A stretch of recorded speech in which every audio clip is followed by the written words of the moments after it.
Assalamualaikum warahmatullahi wabarakatuh.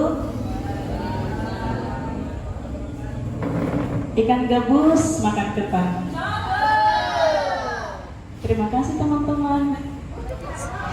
Dewan Guru yang saya cintai, saya ucapkan terima kasih atas kesediaan ibu-ibu sekalian, teman-temanku sudah meluangkan waktunya untuk sosialisasi tentang aksi nyata diseminasi budaya positif modul 1.4 sebagai tugas pendidikan guru penggerak angkatan 10 Kabupaten Mimika. Saya Waudesiara dari TK Negeri 1 Mimika. Inti tentang budaya positif di sini ada beberapa poin tentang perubahan paradigma belajar, disiplin positif, nilai-nilai kebajikan, kebutuhan dasar manusia, motivasi manusia, posisi kontrol guru, keyakinan kelas, dan segitiga restitusi. Tapi apa yang terlintas di pikiran teman-teman semua tentang budaya positif? Terima kasih.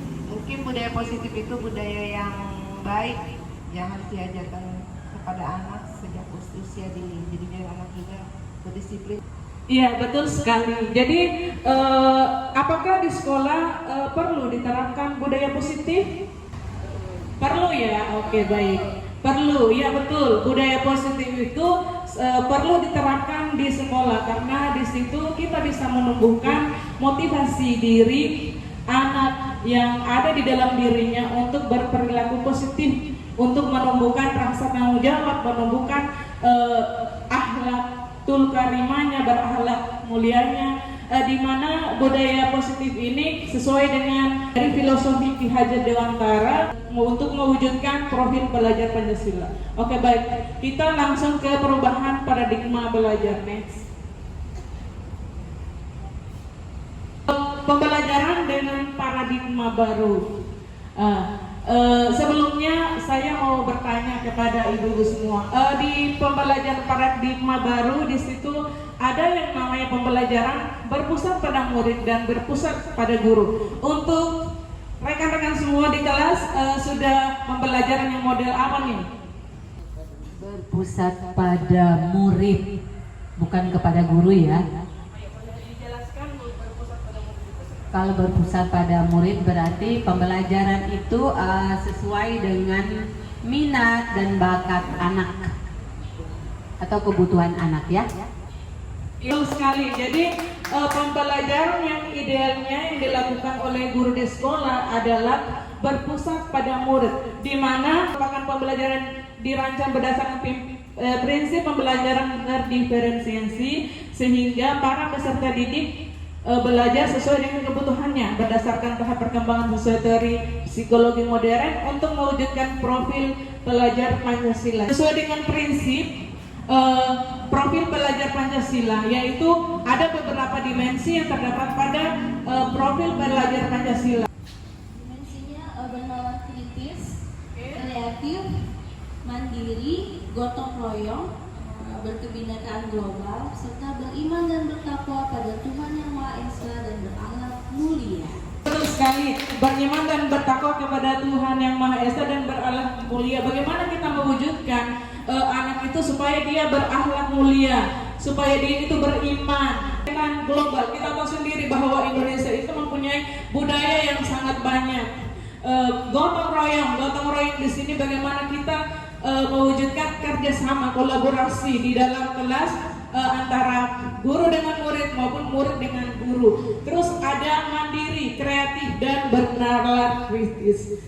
Next. Selanjutnya miskonsepsi tentang teori kontrol. Wah, di sini ada ilusi bahwa guru bisa mengontrol murid. Apa benar guru bisa mengontrol murid? Tidak, iya. Guru, ilusinya guru itu nggak bisa mengontrol murid. Kita bisa saja bilang begini, hey, kerjakan, selesaikan tugas kamu. Mungkin dia bisa menyelesaikan tugasnya, tapi apakah benar itu ada di dalam dirinya? Maksudnya motivasi dalam dirinya? Bisa saja. dia bisa mengerjakan itu karena paksaan, ya, dari paksaan supaya dia cepat-cepat untuk mengerjakan tugasnya. Ilusi bahwa semua penguatan positif efektif dan bermanfaat. Ilusi bahwa kritik dan membuat rasa bersalah mampu menguatkan karakter. Misalnya, ayo segera selesaikan tugasmu, kalau tidak nanti kamu terlambat pulang. Nah, jadi di dalam diri anak itu, kalau saya tidak menyelesaikan tugas ini, nanti saya nggak akan pulang, dikasih pulang sama bu guru. Terus ilusi bahwa orang dewasa berhak memaksa. Jujurnya bahwa memang orang dewasa itu tidak akan bisa mengontrol orang lain. Karena apa? Kebutuhan orang itu berbeda, sama dengan murid. Kebutuhan orang murid itu berbeda. Kita bisa menyuruh datang tepat waktu. Apakah memang betul tepat waktu itu adalah merupakan motivasi dalam dirinya? Belum tentu. Mungkin karena saya datang tepat waktu supaya saya dipuji sama bu guru, atau saya bisa dikatakan disiplin. Ini ada mengubah paradigma stimulus respon ke pendekatan teori kontrol. Maksudnya begini, stimulus respon mengatakan bahwa realitas kebutuhan kita itu sama. Teori kontrol mengatakan realitas kebutuhan kita itu berbeda, ya kan? Antara kebutuhan saya dengan kebutuhan Ibu Dewi pasti berbeda. Kebutuhan satu anak ke anak yang lain itu pasti berbeda. Yang kedua, semua orang melihat hal yang sama. Itu adalah stimulus responnya. Teori kontrolnya, setiap orang memiliki gambaran yang berbeda. Kita melihat satu objek, wah itu objek itu bulat, tapi belum tentu yang satu mungkin dia nggak melihat bulatnya, tapi melihat isinya. Seperti itu. Terus yang ketiga, kita mencoba mengubah orang agar berpandangan sama dengan kita. Itu adalah stimulus respon. Nah, teori kontrolnya, kita berusaha memahami pandangan orang lain tentang dunia. Maksudnya itu, kita tidak bisa memaksa orang bahwa kita harus itu berpandangan sama. Kita tidak bisa memberikan pembelajaran sesuai dengan apa yang kita inginkan. Karena belum tentu pandangan murid itu akan sama senang dengan pembelajaran yang kita berikan. Teori kontrolnya bahwa memang pandangan kita itu tidak akan sama dengan orang lain. Selanjutnya ada perilaku buruk dilihat sebagai suatu kesalahan. Itu adalah stimulus respon. Teori kontrolnya, semua perilaku buruk memiliki tujuan. Misalnya seperti ini, ada satu anak dia melakukan kesalahan, kita langsung mencap, wah itu salah, kamu itu salah. Nah, jika kita tidak memberikan dorongan atau perubahan kepada diri anak itu supaya dia menyadari kesalahannya itu bukan suatu pemberi rasa bersalah untuk dirinya, makanya nanti anak itu dia akan mencap dirinya sebagai orang yang gagal. Anak itu dia bisa mengungkapkan alasan-alasannya, dia bisa mengatakan bahwa saya melakukan ini ada alasannya, meskipun hal yang dilakukan anak adalah salah. Selanjutnya ada orang lain bisa mengontrol saya, itu kata stimulus respon. Teori kontrolnya hanya ada yang bisa mengontrol diri kita sendiri. Kita tidak bisa mengontrol orang lain, karena hanya diri kita sendiri yang bisa mengontrol diri kita sendiri. Orang lain tidak bisa mengontrol saya, seperti itu ya. Pemaksaan ada pada saat kunjungan gagal. Nah itu stimulus respon. Teori kontrolnya adalah kolaborasi dan konsensus menciptakan pilihan-pilihan, rujukan, rayuan, supaya anak itu mengikuti apa yang kita mau. Tapi untuk teori kontrol yang benarnya itu kita mengadakan kolaborasi atau ajak dialog. Terus model berpikir tentang menang kalah. Itu kalah, yang benar adalah yang menang. Tapi untuk peserta didik, model berpikir itu menang-menang, atau biasa ada istilah itu win-win solution. Di situ jika ada kesalahan, kita harus melihat kenapa dia melakukan seperti itu. Pasti ada alasannya. Kita tidak bisa langsung mencap bahwa kamu gagal, kamu salah, seperti itu. Next. Ada disiplin positif. Disiplin positif yang kita tahu itu terkait atau identik sama dengan apa? Misalnya kesepakatan kelas atau keyakinan kelas. Oke, ada lagi? Biasanya yang ada di pikiran kita disiplin itu terkait dengan peraturan, tata tertib. Iya tidak? Ya betul. Di sini disiplin berasal dari kata disiplina, yang artinya belajar. Disiplin mengacu pada disiplin diri yang memiliki tanggung jawab terhadap apa yang dilakukannya berdasarkan nilai-nilai yang diyakini. Nah, disiplin positif merupakan salah satu cara penerapan disiplin yang bertujuan untuk menumbuhkan kesadaran serta memberdayakan peserta didik tanpa imbalan penghargaan lewat ancaman atau hukuman. Artinya begini, anak mamanya datang terlambat itu kita bilang tidak disiplin karena dia melanggar aturan. Di situ kita bisa saja besok tidak boleh lagi terlambat ya. Kalau terlambat nanti ini ada sanksinya. Besok anak itu dia tidak terlambat. Apakah itu muncul dari dalam dirinya? Belum tentu. Iya, betul tidak. Karena apa? Dia takut nanti akan ada konsekuensi di situ. Jika dia terlambat, pasti dia akan mendapat hukuman. Apa yang kita lakukan sebagai pendidik, tujuan kita adalah menciptakan peserta didik yang memiliki disiplin yang ada di dalam dirinya, yang motivasi itu timbul dari dalam diri anak sehingga mereka berperilaku mengacu pada nilai-nilai kebajikan universal dan memiliki motivasi intrinsik. Intrinsik itu adalah motivasi dalam diri anak dalam perubahan perilaku ke arah yang lebih baik. Jadi dia berubah bukan karena ada ancaman, bukan karena dia dihukum, bukan karena dia mendapat hadiah, tapi dia berubah itu karena datang dari dalam dirinya. Itu yang harus kita terapkan seperti itu. Next. Nah, di sini ada nilai-nilai kebajikan. Nilai-nilai kebajikan, nilai yang disepakati terlepas dari suku, bangsa, agama, bahasa maupun latar belakangnya. Nilai-nilai kebajikan itu banyak dan sangat luas, ada 3. Jadi nilai-nilai kebajikan itu ada di profil pelajar Pancasila. Dimensi yang berada di profil pelajar Pancasila itu adalah merupakan nilai kebajikan. Apa saja tuh? Beriman dan bertakwa pada Tuhan Yang Maha Esa dan berakhlak mulia, berkebenangan global, gotong royong, mandiri, kreatif, dan bernalar Kristus. Itu adalah nilai kebajikan, ya. Terus ada yang dari Ibu Primariers program tentang toleransi, rasa hormat, integritas, mandiri, menghargai, antusias, empati, keingintahuan, kreativitas, kerjasama, percaya diri, dan komitmen. Itu adalah nilai kebajikan. Terus ada keterampilan hidup atau life skill. Dapat dipercaya, lurus hati, pendengar yang aktif, tidak merendahkan orang lain, dan memberikan terbaik dari diri. Nilai-nilai kebajikan ini dilarang membuang sampah. Itu menurut teman-teman nilai kebajikan positif atau negatif? Dilarang membuang sampah di sembarang tempat. Negatif. Alasannya apa? Iya, betul sekali. Kalau nilai positifnya?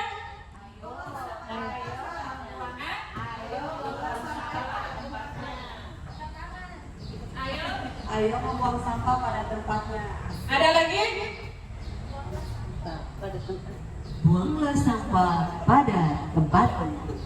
Buanglah sampah pada tempatnya. Itu termasuk nilai kebajikan nggak? Bagaimana kalau kita rubah? Jagalah kebersihan. Tepuk tangan dong. Oke, next. Ya, sekarang kita masuk tadi kebutuhan dasar manusia. Kebutuhan dasar manusia ini pasti teman-teman sudah tahu lah ya. Apa kira-kira kebutuhan dasar manusia? Primer, sandang, pangan, makanan ya. Makanan, kebutuhan dasar manusia adalah segala sesuatu yang kita lakukan untuk mendapatkan apa yang kita inginkan. Seluruh tindakan yang kita lakukan memiliki tujuan tertentu dan semua usaha terbaik yang kita lakukan adalah dalam rangka agar kebutuhan dasar kita terpenuhi dengan baik. Jadi jika kita tidak merasa nyaman, berarti ada kebutuhan yang belum terpenuhi. Betul? Misalnya kita mempunyai cicilan belum dibayar, mengganggu nggak? Mengganggu karena belum terpenuhi. Oke, next. 5 kebutuhan dasar manusia. Yang pertama adalah bertahan hidup. Kebutuhan akan bertahan hidup. Suatu ketika ada murid kita di dalam kelas itu dia tuh lemas, mengantuk. Kita langsung, jangan lemas-lemas, ayo semangat. Kenapa kita nggak nanya, kamu kenapa? Kamu lapar? Sudah sarapan belum? Kenapa tidak sarapan? Kebutuhan yang ada sesuatu hal yang membuat dia tidak nyaman, sehingga dia berperilaku seperti itu. Kebutuhan bertahan hidup itu misalnya makanan, pakaian, tempat tinggal, keamanan, kesehatan. Terus ada kasih sayang dan rasa diterima. Kasih sayang dan rasa diterima. Ketika di dalam kelas kita membuat kegiatan pembelajaran yang melibatkan anak untuk belajar secara berkelompok. Tapi kan kan biasanya ada anak yang mau bergabung, ada anak yang tidak bergabung. Di situ mungkin anak itu dia merasa tidak diterima di situ. Jadi kita kan tanya ini kenapa? Tapi kan biasanya anak-anak tidak mau menjawab ya. Mungkin dia tidak bisa bergabung di situ karena dia merasa tidak diterima. Jadi kebutuhan untuk rasa kasih sayang dan rasa tidak diterima itu di situ dia tidak terpenuhi. Terus ada penguasaan. Penguasaan di sini ada harga diri, keinginan untuk dianggap, memimpin, berprestasi, diakui dan didengar. Di dalam kelas biasanya kan ada tuh anak-anak yang maunya mau jadi pemimpin terus, iya toh? Ada toh? Ada maunya saya terus mengguru yang maunya ke depan itu. Jadi di situ berarti untuk penguasaannya itu kebutuhan adalah kebutuhan penguasaannya yang sedang terjadi pada diri anak itu. Terus ada kebebasan. Kebebasan di sini meliputi mandiri, memiliki pilihan, mencoba hal baru, mampu mengendalikan arah dirinya. Di dalam kelas saat kita melakukan proses pembelajaran, kenapa di situ ada kita bikin pembelajaran yang bervariasi. Misalnya apa? Ada yang tahu nggak pembelajaran yang bervariasi itu? Kan kebutuhan di dalam anak itu kan berbeda nih, iya toh? Jadi kita melakukan pembelajaran yang bervariasi. Ada yang audiovisual, pintar, apalagi kinestetik. Jadi kita melakukan pembelajaran yang bervariasi itu kenapa? Agar kebebasan anak itu dia terpenuhi, ya seperti itu. Selanjutnya ada kesenangan. Kesenangan di sini ada bermain, humor, antusiasme, tertawa. Jadi kalau di dalam kelas itu kalau kita memberikan pembelajaran kepada anak jangan terlalu tertekan, ya. Jadinya anak itu merasa nyaman. Di situ kita bisa tertawa, kita bisa bercanda. Jadi di situ kebutuhan untuk kesenangannya itu terpenuhi. Oke. Di sini ada motivasi perilaku manusia. Yang pertama, untuk menghindari ketidaknyamanan atau hukuman, terus dengan untuk mendapatkan imbalan penghargaan dari orang lain. Kira-kira yang dua di atas ini termasuk motivasi dari luar atau dari dalam? Dari luar ya? Oke, baik. Betul. Untuk menghindari ketidaknyamanan atau hukuman, jadi untuk menghindari hukuman dia harus membuat hal yang sesuai dengan aturan. Tapi bukan berasal dari dalam dirinya. Terus untuk mendapatkan imbalan, untuk mendapatkan hadiah. Nanti kalau saya tepat waktu, katanya kalau 5 kali datang tepat waktu diberi bubur sama Bu Dewi. Berarti ada imbalan yang diharapkan. Apakah itu memang datang dari dalam dirinya? Jadi orang yang mereka inginkan menghargai diri sendiri dengan nilai-nilai yang mereka percaya itu namanya motivasi intrinsik. Motivasi intrinsik itu adalah motivasi yang atau dorongan yang ada di dalam diri kita, di dalam diri anak, tanpa mengharapkan imbalan, tanpa mengharapkan pujian, tanpa mengharapkan apapun. Ada dan tidak ada kepala sekolah, kita datang tepat waktu, ya. Nah, ada juga ada ibu kepala sekolah, jadi kita harus bagus-bagus, ya. Itu contohnya. Tapi bukan di sini semuanya motivasinya berasal dari dalam diri. Tepuk tangan untuk kita. Oke, next. Baik, di sini ada 3 poin ya tentang ada satu hukuman, konsekuensi, restitusi. Kita lihat hukuman dan konsekuensi. Hukuman itu ciri-cirinya tidak terencana tiba-tiba. Murid tidak tahu apa yang akan terjadi, tidak dilibatkan, bersifat satu arah, berupa hukuman. Misalnya seperti ini. Ada satu anak datang ke sekolah, yang terlambat, langsung dikunci pagar. Tidak terencana, dia datangnya tiba-tiba. Beda dengan konsekuensi. Kalau konsekuensi dia berencana, disepakati sesuai peraturan. Murid tetap dibuat tidak nyaman. Sikap guru selalu memonitor murid. Misalnya, kalau saya datang terlambat, saya disuruh pulang. Itu sudah konsekuensinya. Jika saya tidak menyelesaikan tugas, saya tidak mendapatkan nilai. Itu adalah konsekuensi yang harus dijalani. Kita sudah tahu nih, apapun yang kita lakukan, kita sudah tahu konsekuensinya. Itu bedanya aturan dengan konsekuensi. Sampai sini paham? Nah, di sini ada restitusi. Restitusi itu apa? Proses menciptakan kondisi bagi murid untuk memperbaiki kesalahan. Proses kolaboratif yang mengajarkan murid untuk mencari solusi sendiri. Misalnya, ada anak dia melempar sesuatu benda, bola, kena kaca. Iya kan? Dipanggil tuh sama guru BP. Nah, kalau umpamanya posisi kita seperti di restitusi ini, kita mengajak anak itu bagaimana caranya dia bisa memperbaiki kesalahannya. Tapi kan kaca kan sudah pecah, iya toh? Nah, bagaimana caranya? Berarti ajak anak itu berdialog. Apa yang bisa kamu lakukan sehingga kaca itu bisa balik lagi seperti semula? Entah mungkin dia mengganti, maksudnya ada pengertian solusi. 5 posisi kontrol yang ada pada diri manusia atau guru lah ya. Ada 1 penghukum, pembuat merasa bersalah, pemantau, teman, manajer. Nah, pertanyaannya di sini kita ini pada teman-teman semua pasti sudah pernah nih menjadi penghukum. Ayo jujur. Iya toh? Nah, pembuat merasa bersalah. Nah, pemantau, teman, manajer. Belum katanya. Oke, baik. Next, kita lihat satu-satu. Jadi di sini ada contoh penghukum itu seperti apa. Penghukum itu secara terhukum bisa menggunakan hukuman fisik maupun verbal. Orang yang menjalankan posisi penghukum senantiasa mengatakan bahwa sekolah memerlukan sistem atau alat yang dapat lebih menekan murid lebih dalam lagi. Guru-guru yang menerapkan posisi penghukum biasanya akan berkata begini, patuhi aturan saya atau awas. Nah itu. Nah terus kamu selalu saja salah, kayak gitu kan. Terus selalu yang terakhir selesai. Itu biasanya kalau di dalam kelasnya, pasti kan lagi yang selesai nih. Itu penghukum itu kayak verbal. Nah, guru seperti ini senantiasa percaya bahwa ada satu cara agar pembelajaran bisa berhasil, yaitu cara dia.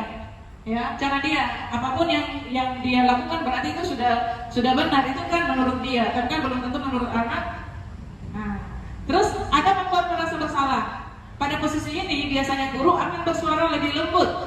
Pembuat rasa bersalah akan menggunakan keheningan yang membuat orang lain merasa tidak nyaman, bersalah atau rendah diri. Kata-kata yang keluar dengan lembut itu biasanya akan seperti ini. Ih, ibu sangat kecewa sekali dengan kamu. Nah, dia lembut, tapi yang dengar ini menusuk. Berapa kali bapak harus memberitahu kamu ya? Gimana coba kalau orang tua kamu tahu kamu berbuat seperti ini? Nah itu membuat merasa bersalah. Di posisi ini murid akan memiliki penilaian diri yang buruk tentang diri mereka. Murid merasa tidak berharga dan telah mengecewakan orang-orang yang disayanginya. Oke, next. Masih semangat? Oke, terus selanjutnya ada teman. Nah, posisi teman ini, guru pada posisi ini tidak akan menyakiti murid, namun akan tetap berupaya mengontrol murid melalui persuasi. Posisi teman pada guru bisa negatif ataupun bisa positif. Nah, di sini berupa hubungan baik yang terjalin antara guru dan murid. Guru di posisi teman menggunakan hubungan baik dan humor untuk mempengaruhi seseorang. Mereka biasanya akan berkata begini, ayo bantulah demi bapak ya, kayak gitu kan. Nah, ayo ingat tidak bantuan bapak selama ini. Nah itu seperti teman ya. Ya sudah kali ini tidak apa-apa. Nanti ibu bantu bereskan. Nah itu kita memposisikan diri kita seperti teman.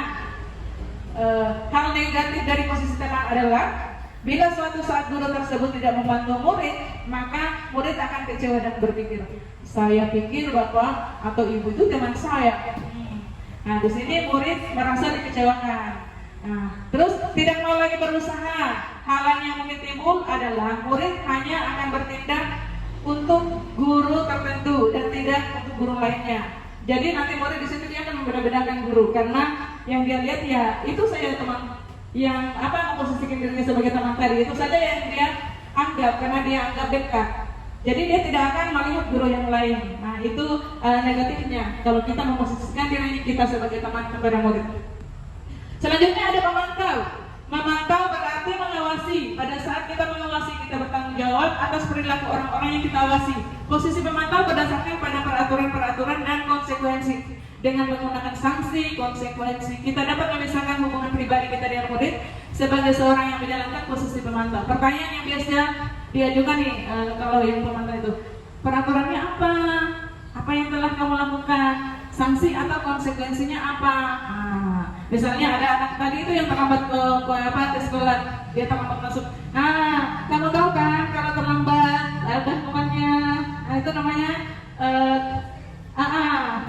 biasa memantau tuh guru begitu. Jadi dia mengingatkan bahwa apapun yang dilakukan, perbuatan salah yang dilakukan oleh murid itu ada konsekuensinya. Itu posisi guru seperti itu dia adalah posisi pemantau. Manajer. Posisi manajer adalah posisi di mana guru berbuat sesuatu bersama murid, mempersilakan murid mempertanggungjawabkan perilakunya, mendukung murid agar dapat menemukan solusi atas permasalahannya sendiri. Seorang manajer telah memiliki keterampilan di posisi teman maupun pemantau, dan dengan demikian bisa jadi di waktu-waktu tertentu kembali kepada kedua posisi tersebut bila diperlukan. Namun bila kita menginginkan murid kita menjadi manusia yang merdeka, mandiri dan bertanggung jawab, maka kita perlu mengacu pada restitusi yang dapat menjadikan murid kita seorang manajer bagi dirinya sendiri. Biasanya seorang manajer akan berkata begini, apa kita yakin? Maksudnya itu kembali ke keyakinan kelas ya. Apakah kamu meyakininya? Jika kamu meyakininya, apakah kamu bersedia memperbaikinya? Kita memberikan solusi di situ. Jika kamu memperbaiki hal ini menunjukkan apa tentang diri kamu? Apa rencana kamu untuk memperbaiki hal ini?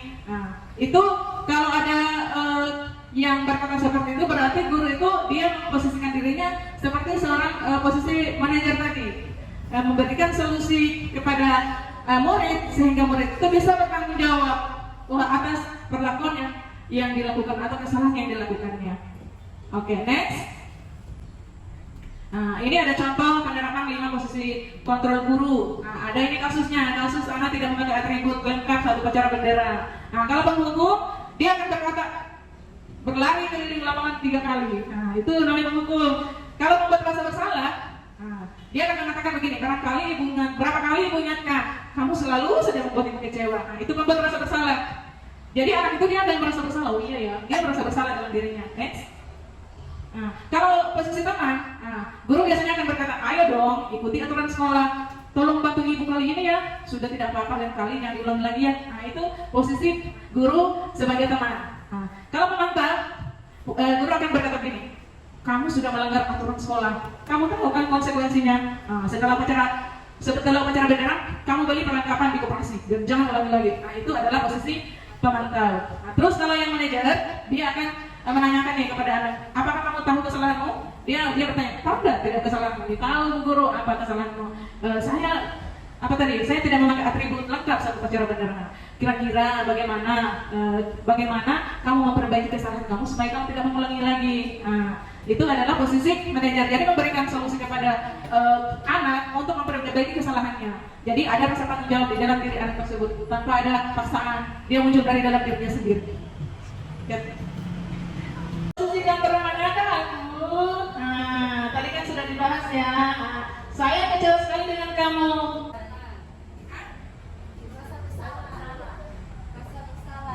Merasa bersalah. Iya betul, posisi merasa bersalah. Ayolah, lakukan demi ibu. Iya betul teman. Kamu tidak pernah mendapat nilai jika tidak mengerjakan tugas. Hah? Apa? Ayo. Hah?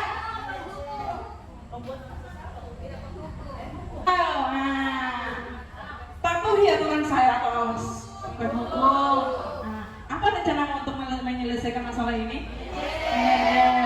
Kira-kira sekarang kita mau memposisikan diri kita sebagai apa nih?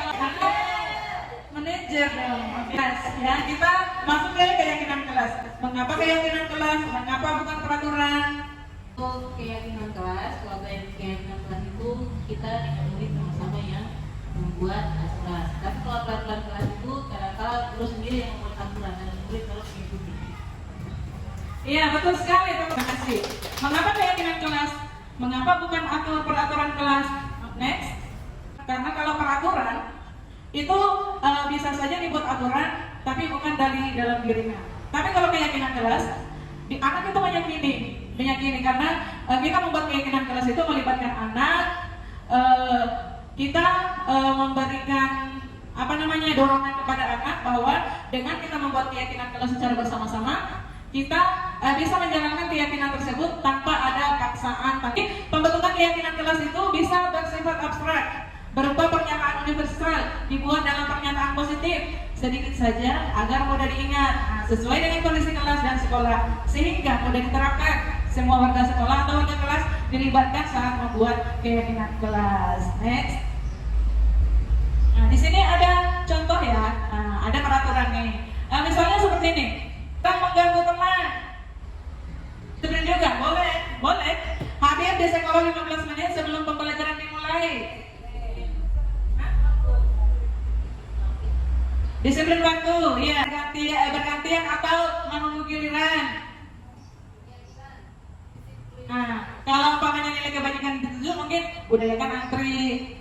Ketika di dalam kelas ada kita membuat keyakinan kelas, kita kumpulkan semua murid untuk bisa berikan pemikirannya untuk keyakinan kelas yang kita akan sepakati. Kita bisa merancang, semua anak boleh berpendapat. Kita tulis dulu, umpamanya ada 5 anak yang bilang begini. Kalau untuk TK kan pasti gurunya yang mencatat ya. Ada 5 anak yang bilang begini. Dilarang ambil buku teman, ya toh? Dilarang ambil barang teman. Kira-kira kalau nilai kebanyakannya apa itu? Bersikap jujur, misalnya jujur, aku aja jujur. Nah, itu gampang diingat. Terus apalagi? Jadi pada saat kita melakukan melibatkan anak untuk membuat keyakinan kelas itu, kita kumpulkan semua anak apa di dalam pemikiran kita tulis saja semua. Setelah itu kita pilih mana yang mirip disatukan, mana yang mirip disatukan. Jadinya dia tidak terlalu banyak poin. Yang intinya di situ harus ada nilai kebajikannya, harus bersifat abstrak. Nilai kebajikan seperti tadi itu dilarang ngomong sampai di sebarang tempat, atau kita bisa jagalah kebersihan seperti begitu. Oke, bagaimana? Nanti kita sepakat untuk ajaran baru kita membuat keyakinan kelas sama murid. Nah, di sini ada segitiga restitusi. Jadi teman-teman, segitiga restitusi itu adalah suatu proses dialog yang dijalankan oleh guru agar dapat menghasilkan murid yang mandiri dan bertanggung jawab. Apa saja tahapannya? Ada 3. Yang pertama, validasi tindakan yang salah, menstabilkan identitas, dan menanyakan keyakinan. Next. Menstabilkan identitas berdasarkan prinsip membuat kesalahan adalah bagian dari proses pembelajaran. Nah, biasanya guru jika menyelesaikan masalah itu kita menstabilkan identitas. Misalnya kita mau berkomunikasi, mengajak dialog kepada murid dengan mengatakan berbuat salah itu wajar. Nah, tidak ada manusia yang sempurna. Ibu atau bapak juga pernah melakukan itu. Ibu tidak mau mencari siapa yang salah, tapi ibu ingin mencari solusi. Atau kamu berhak merasa seperti itu. Ini kita memberikan dialog yang positif kepada murid. Validasi tindakan salah adalah berdasarkan prinsip setiap perilaku berupaya memenuhi segala kebutuhan tertentu. Misalnya nih, kamu pasti punya alasan mengapa melakukan hal itu. Padahal kamu bisa melakukan yang lebih buruk lagi dari ini. Kamu pasti bangga karena telah melindungi sesuatu yang penting buatmu. Kamu melakukannya karena mempertahankan sesuatu yang penting bagimu. Jadi validasi tindakan yang salah itu kita menanyakan kepada murid, pasti ada alasannya mengapa murid berbuat seperti itu. Kita bisa ajak dia untuk berdialog. Next. Menanyakan keyakinan. Berdasarkan prinsip teori kontrol ini bahwa pada dasarnya kita termotivasi secara intrinsik dari dalam diri tadi. Jadi semuanya adalah kembali lagi adalah motivasi dari dalam diri. Misalnya seperti ini, apa keyakinan kelas kita? Jika kita sudah punya keyakinan kelas yang kita sudah sepakati, boleh kalau umpamanya anak berbuat salah, berbuat hal yang tidak wajar, yang tidak sesuai aturan, kita langsung tanyakan, masih ingat keyakinan kelas kita? Nah, itu nilai-nilai apa yang telah disepakati bersama? Diulang lagi nih, apa yang sudah kita sepakati? Boleh anaknya jujur, menjaga kebersihan, seperti itu ya. Nah, terus seperti apa gambaran sebuah kelas yang ideal menurut kamu? Nah, kita bisa menanyakan untuk mengetahui apa respon dari anak. Nah, kamu ingin menjadi orang seperti apa misalnya?